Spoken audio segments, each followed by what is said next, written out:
Mind fresh மழை என்ற புதியதொரு மழையில் நனைந்து கொண்டிருக்கும் அனைவருக்கும் என் குளிர்ச்சியான வணக்கங்கள். மைண்ட் ஃப்ரெஷ் மழை சொந்தங்கள் அனைவருக்கும் அன்பான வேண்டுகோள். வீடியோவை பார்க்கும்போது ஸ்கிப் பண்ணாமல் பாருங்கள், மறக்காமல் சப்ஸ்கிரைப் பண்ணிவிடுங்க. பக்கத்துலேயே பார்த்தீங்கன்னா கோவில் மணி மாதிரி ஒரு சிம்பிள் இருக்கும், அதை கிளிக் பண்ணிவிடுங்க. அப்போ தான் நான் போடுற வீடியோஸ் எல்லாம் உடனுக்குடன் உங்களுக்கு வருங்க. சரி, இப்போ வீடியோக்குள்ளே போகலாமா? இன்றைக்கி நம்ம கையில் எடுத்திருக்க டாபிக் மனித நேயம். வறுமையில் வருத்தப்படுற ஒரு குடும்பங்க. அப்பா பொண்ணு 2 பேர் இருக்காங்க. அந்த பொண்ணுக்கு ஒரு நாள் பார்த்திங்கன்னா பயங்கர பசிங்க. தன்னுடைய அப்பா கிட்ட போய் சொல்லுது, அப்பா எனக்கு ரொம்ப பசிக்குதுப்பா, ஏதாவது சாப்பிட இருக்கான்னு. அவருக்கு என்ன பண்ணுறதுன்னு தெரியல. அந்த குழந்தைய கூப்பிட்டுக்கிட்டு ஒரு கடைக்குள்ளே போகிறாரு. அந்த குழந்தைய கடையில் ஒரு இடத்துல நிற்க வச்சுட்டு, தோ வரேன்டா அப்பா, இங்கேயே நில்லு அப்படின்னு சொல்லிட்டு உள்ளே போகிறாரு. தேடி பார்க்குறாரு, என்ன பண்ணுறது எதுவுமே அவருக்கு புரியல. ஒரு இடத்துல பார்த்திங்கன்னா ப்ரெட் பேக்கெட்ஸ் நிறையா இருந்தது. அதுலேருந்து ஒரு பேக்கெட் ப்ரெட்டை எடுத்துக்கிறாரு, நைஸாக, யாருக்கும் தெரியாமல் எடுத்துக்கிட்டு வராரு. தான் குழந்தைய கூப்பிட்டுக்கிட்டு வெளியில் போகிறதுக்கு முயற்சி பண்ணுறாரு.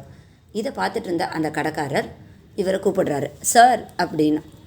அந்த குரல் இவர் காதில் விழுந்ததும் இவருக்கு ஒரே அதிர்ச்சி. நெஞ்சு படப்படன்னு அடிக்குது, முகமெல்லாம் அப்படியே வேத்து கொட்டுது. கடைக்காரரை திரும்பி பார்க்குறாரு. கடைக்காரர் இவரோட முகத்தை பார்த்ததும், ஆகா, முகத்தை பார்த்து பசியால் கஷ்டப்படுறவர் மாதிரி தெரியுதே அப்படின்னு யோசிக்கிறாரு. பக்கத்தில் அந்த குழந்தையோட முகத்தை பார்க்குறாரு. முகத்தை பார்க்குறதுக்கே பாவமாக இருக்கே அப்படின்னு நினைக்கிறாரு. நினச்சிட்டு அந்த கடைக்காரர் அப்படியே இவரை நோக்கி வராரு. வந்துட்டு தன்னுடைய பாக்கெட்டில் இருந்த கொஞ்சம் பணத்தை எடுத்து அவர்கிட்ட கொடுக்குறாரு. கொடுத்துட்டு, என்ன சார் நீங்கள் பணத்தை கொடுத்தீங்க, பொருளை வாங்கினீங்க, மீதி காசை வாங்கணுமா வாங்கக்கூடாதான், பிடிங்க சார் அப்படின்னு அந்த காசை கொடுக்குறாரு. இவருக்கு ஒன்றுமே புரியலங்க. இவர் எதிர்பார்த்தது வேற, நடக்கிறது இங்கே வேற.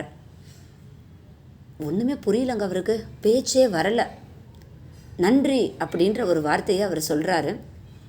சொல்லிவிட்டு சரி நம்ம கிளம்பலாம் அப்படின்னு சொல்லிட்டு ஒரு அடி எடுத்து வைக்கிறாரு. இங்கே நடந்துகிட்ருக்க நிகழ்ச்சியெல்லாம் வேடிக்கை பார்த்துட்ருக்க ஒருத்தர் கடகடன்னு ஒரு பையோடு வராரு. அந்த பையில் என்ன இருக்குன்னா, அவரோட குடும்பத்துக்காக அவர் வாங்கி வச்ச அரிசி, பருப்பு, உப்பு, புளி, மிளகா, பூண்டு இதெல்லாம். அந்த பையை அப்படியே அந்த பொண்ணுக்கிட்ட கொடுக்குறாரு. கொடுத்துட்டு, கண்ணா உங்கள் அப்பா இதெல்லாம் வாங்கி இங்கேயே வச்சுட்டாரு, மறந்துட்டாரு போல இருக்குது, புடிடா கண்ணா அப்படின்னு கொடுக்குறாரு. இதை பார்த்ததும் அவருக்கு இன்னும் அதிர்ச்சி தாங்க முடியல. ஆகா, மனித நேயமிக்க மனிதர்கள் இன்னமும் நம்ம நாட்டில் இருக்காங்க அப்படின்றது இப்போ தான் நமக்கு புரியுது.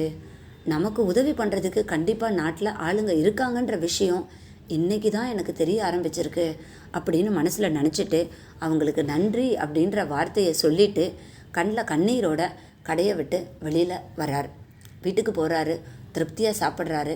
அன்னையிலேருந்து அவரோட வாழ்க்கையில் ஒரு நம்பிக்கை அப்படின்ற ஒரு கை புதுசாக உருவாகுது.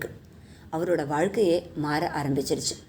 அவங்களோட மனசில் இவங்க 2 பேரும் ஹீரோவாக இடம் பிடிச்சிருக்காங்க. இதுக்கு பேர் தாங்க அன்சங் ஹீரோ. நாம் ஒருத்தருக்கு உதவி பண்ணுறோன்னா அந்த உதவி எப்படி இருக்கணும் அப்படின்னா, அவங்களோட தன்மானமும் சுயமரியாதையும் பாதிக்கப்படாத வகையில் உதவி பண்ணணுங்க. அதுக்கு பேர் தாங்க மனிதநேயம். இன்றைக்கி எத்தனை பேருங்க இந்த மாதிரி இருக்காங்க? பப்ளிசிட்டிக்காக உதவி பண்ணுறவங்க நாட்டில் ஏராளங்க. நாம் நம்மால் முடிஞ்ச உதவிகளை மற்றவங்களுக்கு செய்கிறதுக்கு முயற்சி பண்ணலாங்க. இந்த வீடியோ உங்களுக்கு பிடிச்சிருந்தது அப்படின்னா நீங்கள் பண்ண வேண்டியது SSLC. Thank you so much.